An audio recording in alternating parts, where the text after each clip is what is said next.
Assalamualaikum warahmatullahi wabarakatuh. Apa kabar anak-anak semuanya? Alhamdulillah, semoga sehat selalu ya. Alhamdulillah, kita pada kesempatan kali ini akan belajar kembali Thaqafah Fikih. Tapi sebelum itu, kita berdoa bersama karena berdoa sebelum belajar merupakan adab yang harus kita laksanakan supaya kita mudah memahami pelajaran dan mudah melaksanakan ilmu yang kita dapat nantinya. Mari berdoa bersama-sama.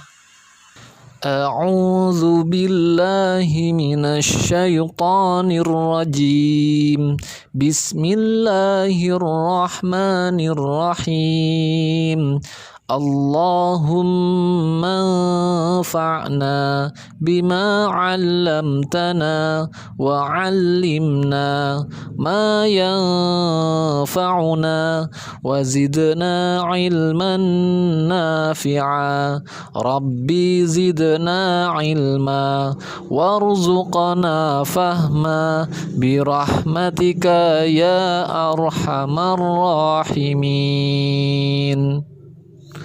قال الله تعالى اليوم أكملت لكم دينكم وأتممت عليكم نعمتي ورضيت لكم الإسلام دينا. Artinya, pada hari ini telah aku sempurnakan untukmu agamamu dan telah aku cukupkan nikmatku untukmu dan telah aku ridhai Islam sebagai agama bagimu. Quran Surat Al-Ma'idah ayat 3.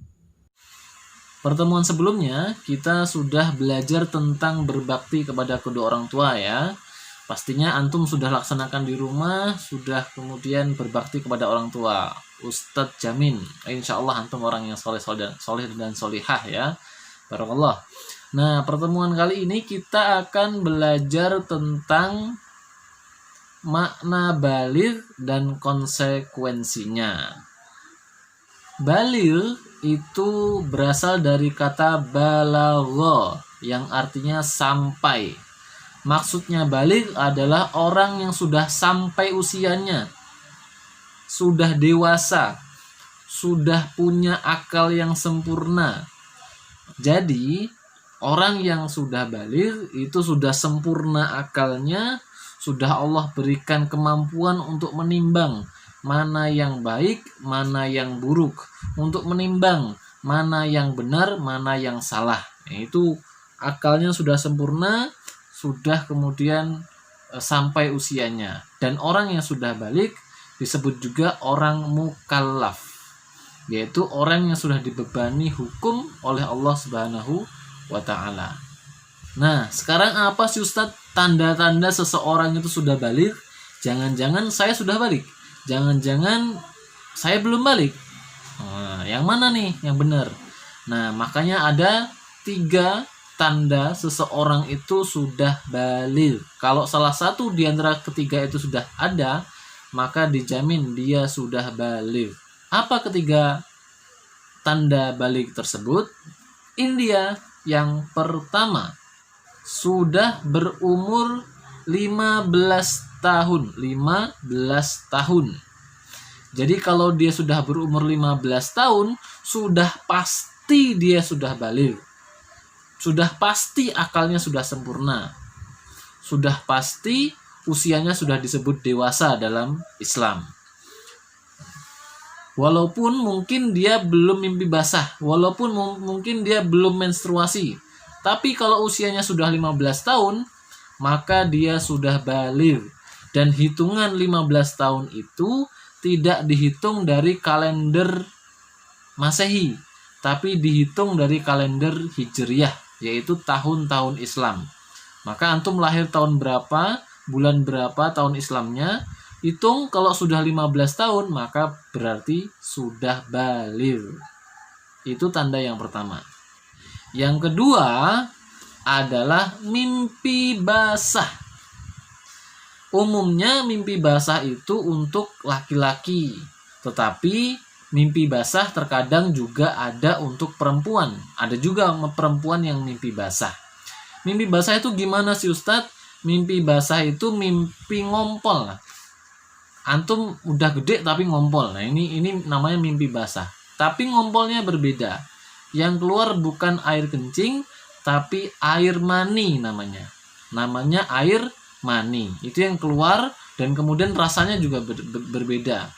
Nanti antum merasakan sendiri kalau sudah mimpi basah bagi yang laki-laki. Perempuan juga begitu. Dan minimalnya seseorang itu mimpi basah umur 9 tahun. Tapi biasanya lebih. Ustadz dulu sekitar belasan tahun. Umur 13 itu baru mimpi basah.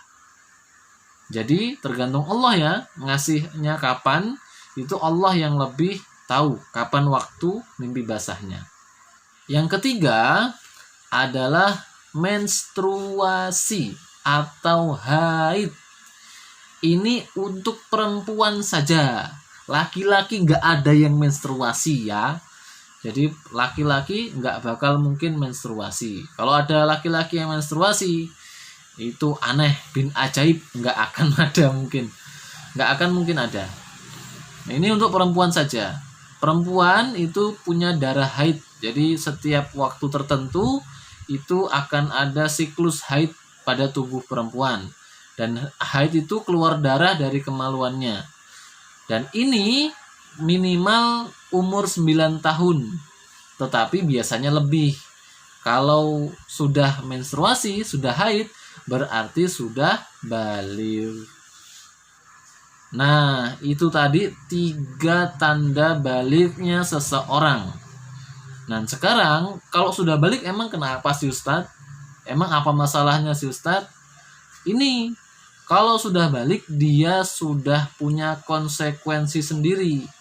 Apa konsekuensinya? Ada 2 konsekuensinya. Yang pertama, dia wajib melaksanakan perintah Allah. Kalau sebelum balik dia tidak sholat, dia tidak puasa, maka dia belum dicatat berdosa. Tetapi ketika sudah balik, maka langsung tulis dosa kalau nggak sholat, dosa kalau nggak puasa. Pahala kalau puasa, pahala kalau sudah melaksanakan puasa. Nah, jadi kalau sudah balik, maka dia wajib melaksanakan semua kewajiban yang Allah wajibkan kepadanya. Baik itu sholat, puasa, zakat, haji bila mampu, dan kewajiban-kewajiban yang lain termasuk menuntut ilmu, mencari Allah, maksudnya beriman kepada Allah, beriman kepada yang lainnya juga, dan lain sebagainya. Jadi kalau enggak melaksanakan kewajiban, dia sudah mendapatkan hukuman dari Allah. Kalau dia melaksanakan kewajiban, maka dia pasti mendapatkan balasan kebaikan juga dari Allah Subhanahu wa Ta'ala. Konsekuensi yang kedua, dia menanggung dosa dan pahalanya sendiri. Jika sebelum balik dia berbuat baik ataupun buruk, maka yang mendapatkan pahala dan dosa adalah yang mengajarkannya. Nah, ketika sudah balik, maka dia sendiri yang dihitung pahala dan dosanya. Malaikat Raqib Atid sudah mencatat. Raqib Atid tulis perbuatannya. Semuanya begitu. Nah, terus pahalanya dia tanggung sendiri, dosanya juga dia tanggung sendiri. Dan bagi orang yang mengajari juga tetap akan mendapatkan kiriman pahala tanpa mengurangi pahala si yang baru balik tersebut. Jadi, antum harus terbiasa melakukan kebaikan, kewajiban, melaksanakan syariat Islam yang antum bisa laksanakan, yang wajib-wajib harus dilaksanakan. Kalau tidak, nanti antum dicatat sebagai orang yang lalai dan bermaksiat karena sudah balik. Kalau belum balik mungkin masih dimaafkan. Nah, tapi mulai sekarang, mulai sebelum balik, itu antum sudah harus mempersiapkan diri supaya terbiasa melaksanakan kewajiban dari Allah. Misalkan seperti orang yang mau lomba. Ketika orang mau ikut lomba, itu pasti berjuang, berlatih tiap hari, capek-capek tiap hari. Supaya apa? Supaya nanti pas lomba, dia terbiasa. Lomba lari misalnya. Kalau nggak pernah lari atau lomba, kakinya kram, kakinya sakit. Tapi kalau sudah terbiasa lari, maka nanti pas lomba lari, dia punya stamina yang kuat, punya kaki yang kuat, punya tenaga yang banyak, karena sudah terbiasa lari. Begitu juga dengan orang yang belum balik, itu juga harus terbiasa melaksanakan sholat, puasa, zakat, tahfiz, tahsin, dan semuanya. Supaya apa? Supaya kalau sudah balik, nanti juga terbiasa melaksanakan sholat, melaksanakan puasa, melaksanakan zakat, dan lain sebagainya. Jadi begitu ya, supaya nanti kita bisa menang meraih surganya Allah Subhanahu wa Ta'ala. Amin amin ya rabbal alamin. Nah, sampai di situ pelajaran kita pada hari ini. Semoga bermanfaat. Kita tutup sama-sama dengan membaca lafaz hamdalah dan doa penutup majelis. Alhamdulillahirabbil alamin. Subhanakallahumma wa bihamdika asyhadu an la ilaha illa anta astaghfiruka wa atubu ilaik. Kurang lebih mohon maaf. Assalamualaikum warahmatullahi wabarakatuh. Bye bye.